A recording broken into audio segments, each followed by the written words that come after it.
என்னடா நடு ரோட்ல கவட்டையை விரிச்சு ஆடிட்டு இருக்கீங்க? இது காக்காவளி போட மோசமால இருக்கு.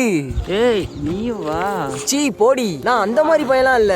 நான் வரமாட்டேன். டேய் விடுங்கடா, நான் ரேஷன் கடைக்கு போகணும். வேட்டியோட தூக்கிட்டு போறாங்களே, பாட்டை போட்டாங்க. இன்னைக்கு யூடியூபே க்ளோஸ்.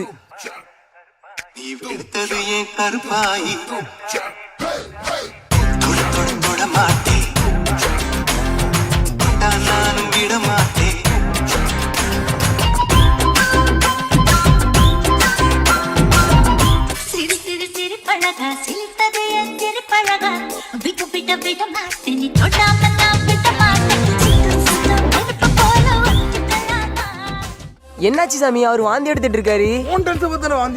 அப்படியா அண்ணே? நான் டான்ஸ் கரெக்டா தான் அண்ணன், பாட்டு சரியில்லை. நீ டான்ஸ் மாஸ்டர் சொல்லவே இல்ல. அட எனக்கே இப்பதான் ப்ரோ தெரியும். ஒன்னால வாந்தி எடுத்துட்டு இருக்க. என்னாலயா? அவன் எவனால வாந்தி எடுத்தானோ?